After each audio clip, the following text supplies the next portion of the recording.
Hello friends, are programming में आज का हमारा टॉपिक है variables in R programming language. Okay, last की वीडियो में मैंने आपको फ्रेंड्स इंस्टॉलेशन बताया था आर स्टूडियो का, और आई होप कि आपने ये इंस्टॉलेशन कर दिया होगा, सेटअप आपका पूरा रेडी होगा। ओके, और ये जो मैंने एक स्क्रिप्ट ली है, हम इसी स्क्रिप्ट पे काम करेंगे। और मैंने आपको इसका अपीयरेंस सेट करना, इसका जूम लेवल सेट करना, ये भी मैंने आपको बता दिया था। आपके जो भी आपको अपीयरेंस पसंद हो, आपको जो थीम पसंद हो वो आप सेट कर सकते हैं। अभी मैंने डिफॉल्ट ये थीम मैंने सेट कर रखी है। ठीक है, सो फर्स्ट ऑफ ऑल आज का हमारा टॉपिक है variables in R programming language. As we all know that variables are used to store the information. ठीक है, आप जो भी इंफॉर्मेशन जो है वेरिएबल्स में स्टोर करना चाहते हैं, तो उसके लिए हम जो है फ्रेंड्स वेरिएबल्स यूज में लेते हैं। और वेरिएबल्स की नाम से इंप्लीमेंट हो रहा है कि जैसे हम उसकी वैल्यू को चेंज भी कर सकते हैं। ठीक है, आपने सी प्लस प्लस प्रोग्रामिंग या जावा प्रोग्रामिंग सीखी होगी, उसमें आपने बहुत सारे वेरिएबल्स आपने डिजाइन किए होंगे, और वहां पे आपने वेरिएबल्स की नेमिंग के जो रूल्स हैं वो भी आपने पढ़े होंगे। That is called as the identifiers. Okay, तो आर प्रोग्रामिंग में रूल्स तो वही हैं, बट थोड़ा सा यहाँ पे कुछ चेंजेस है, वो मैं चेंजेस आपको बता देता हूँ। आर प्रोग्रामिंग में क्या है फ्रेंड्स, जो वेरिएबल का नेम होगा that contains a letter, number, dot and underscore character. अभी तक हमने वेरिएबल्स नेमिंग में ये पढ़ा था कि डॉट जो है वो इंक्लूड नहीं था, बट यहाँ पे आर प्रोग्रामिंग में फ्रेंड्स डॉट जो है वो एक वैलिड वेरिएबल नेमिंग में कंसिडर होता है। ठीक है, a variable name must be start with a letter और डॉट। क्या कहा मैंने फ्रेंड्स, वेरिएबल का जो नेमिंग है वो एक लेटर से स्टार्ट हो सकता है या डॉट से स्टार्ट हो सकता है। ठीक है, उसके बाद में नंबर से स्टार्ट हो सकता है, लेकिन कभी भी एक अंडरस्कोर से स्टार्ट नहीं हो सकता। ये बात आप ध्यान रखिएगा। स्टार्ट किससे होगा, या तो एक लेटर से स्टार्ट होगा या डॉट से स्टार्ट हो सकता है। ठीक है, अंडरस्कोर से कभी स्टार्ट नहीं हो सकता। जो ये रूल जो हमने C plus plus Java programming में पढ़े थे, यहाँ थोड़े से फ्रेंड्स चेंजेस हैं। ठीक है, तो मैं इसका आपको एक बार प्रैक्टिकल इंप्लीमेंटेशन बताता हूँ।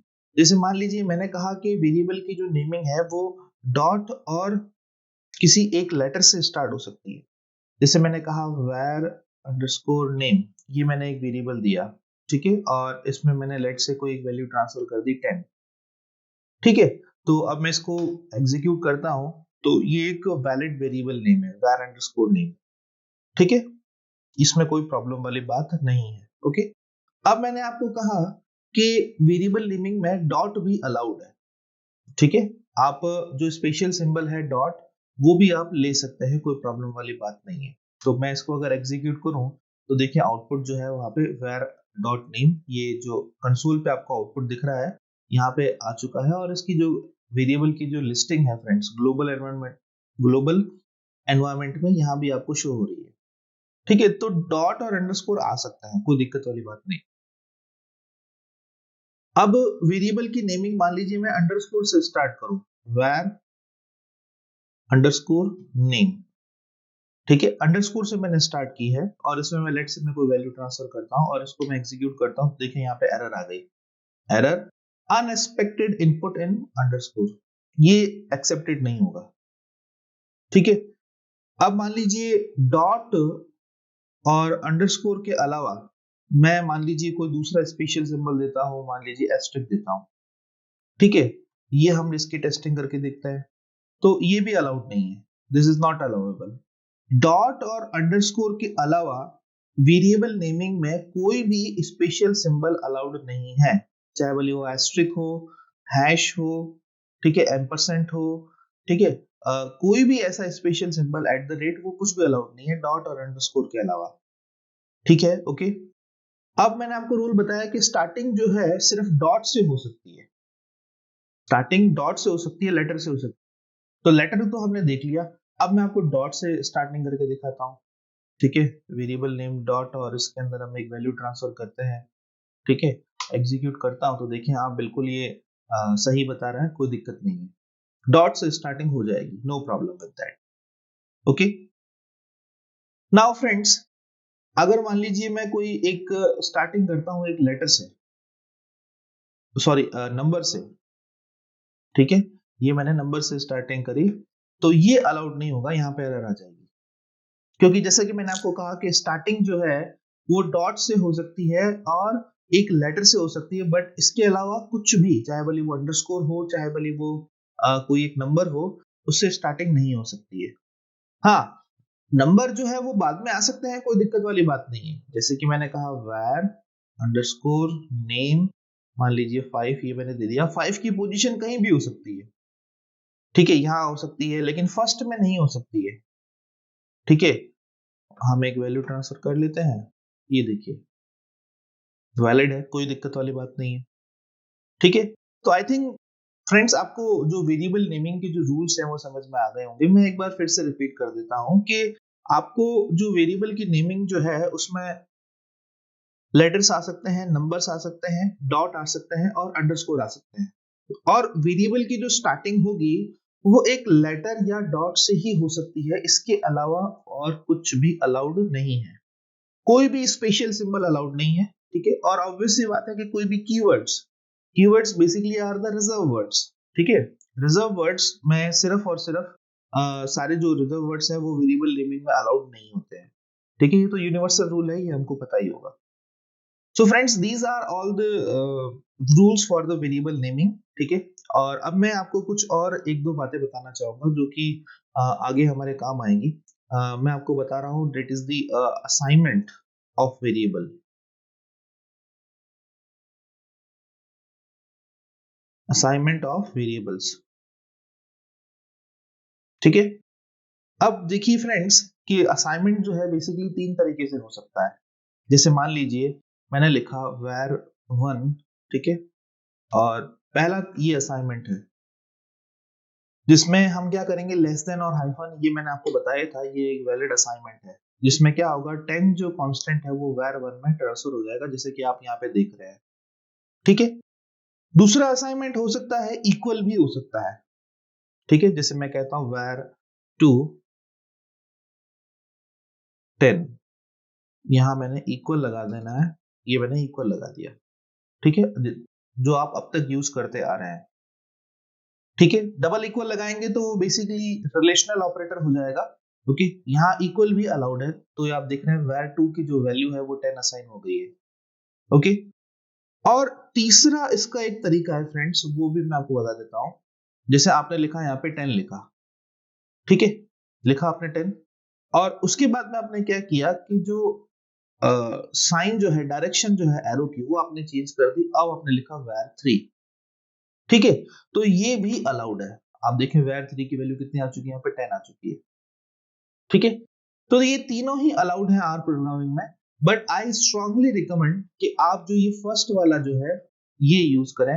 ठीक है, ये एक यूनिवर्सल एक्सेप्टेंस असाइनमेंट है। ज्यादातर जो आर के जो प्रोग्रामर्स हैं वो यही सिंबल यूज करते हैं असाइनमेंट के लिए।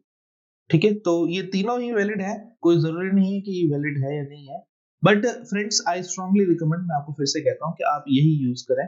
ठीक है, हमेशा असाइनमेंट के लिए।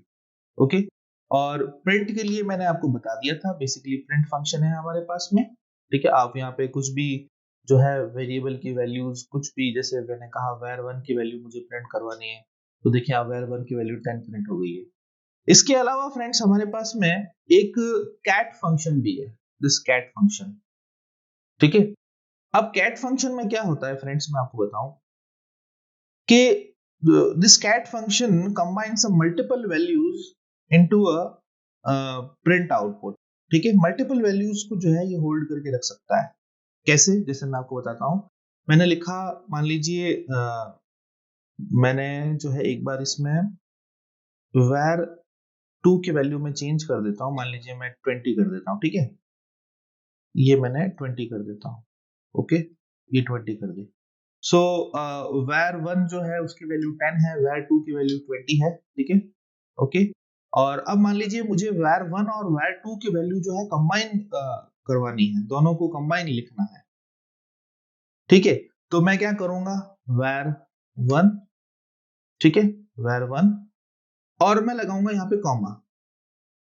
ठीक है, मैं क्या लगा दूंगा, कॉमा लगा दूंगा। और मान लीजिए अब मुझे दोनों के बीच में यहाँ पे स्पेस भी प्रोवाइड करना है।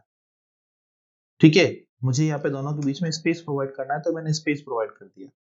फिर से लगाता हूं मैं कॉमा, फिर मैं लिखता हूं var2, ठीक है, और ये मैंने जो है यहाँ पे इसको क्लोज कर दिया। कॉमा से जो है आप डिफरेंट वैल्यूज प्रोवाइड कर सकते हैं, कॉमा से, ठीक है, कॉमा से, ओके। और जैसे ही मैं यहाँ पे इसको एग्जीक्यूट कराता हूँ कंट्रोल एंटर की हेल्प से, तो देखिए आप जो var1 और var2 की जो वैल्यू है कितनी आ गई, 10 और 20 आ गई, और दोनों के बीच में जो हमने स्पेस दिया था वो भी आ गया, ठीक है। अब मान लीजिए मैं जो है var3 की वैल्यू भी प्रिंट करवाता हूँ, ठीक है, बट var3 की वैल्यू प्रिंट करवाने से पहले मैं चाहता हूँ कि वो न्यू लाइन में आए, तो मैं स्लैश एन दे देता हूँ। उसके बाद मैं कॉमा करके लेट से मैं var3 की वैल्यू प्रिंट करवाता हूँ, ठीक है, ये मैंने var3 की वैल्यू प्रिंट करवा ली। और अब मैं इसको एग्जीक्यूट करता हूँ तो देखिए आप 10 और 20 जो है सेम लाइन में आ रहे हैं, बट जो var3 की जो वैल्यू है 10, वो नीचे जो है न्यू लाइन में आ रही है, ठीक है। तो आप मल्टीपल वैल्यूज को एक साथ प्रिंट करवाना चाहते हैं तो आप कैट फंक्शन यूज में लें, प्रिंट सिंगल वैल्यूज को यूज में कर लेने के लिए काम में लिया जाता है, ठीक है। तो फ्रेंड्स ये था आज का वीडियो जिसमें हमने सीखा कि वेरिएबल नेमिंग्स के रूल क्या है, ठीक है, और कुछ असाइनमेंट्स अगर आपको करना हो, ठीक है, तो उसके फ्रेंड्स क्या क्या तरीके हैं। 3 तरीके मैंने आपको बताए, बट जैसा कि मैंने आपको कहा कि आप यूनिवर्सली जो एक्सेप्टेड जो तरीका है असाइनमेंट का, ये आप यूज करें बुक्स में, और जहां पे भी आप आर से रिलेटेड सोर्स पढ़ेंगे फ्रेंड्स, तो उसमें हमेशा जो है यही तरीका बताया गया है असाइनमेंट। वैसे तो ये दोनों वैलिड हैं, उसमें कोई दिक्कत वाली बात नहीं है, बट आप जो ग्लोबली एक्सेप्टेड जो असाइनमेंट है वो आप यूज करें। और उसके बाद में हमने प्रिंट और कैट फंक्शन के बीच में डिफरेंस देखा कि दोनों में क्या डिफरेंस है, ओके।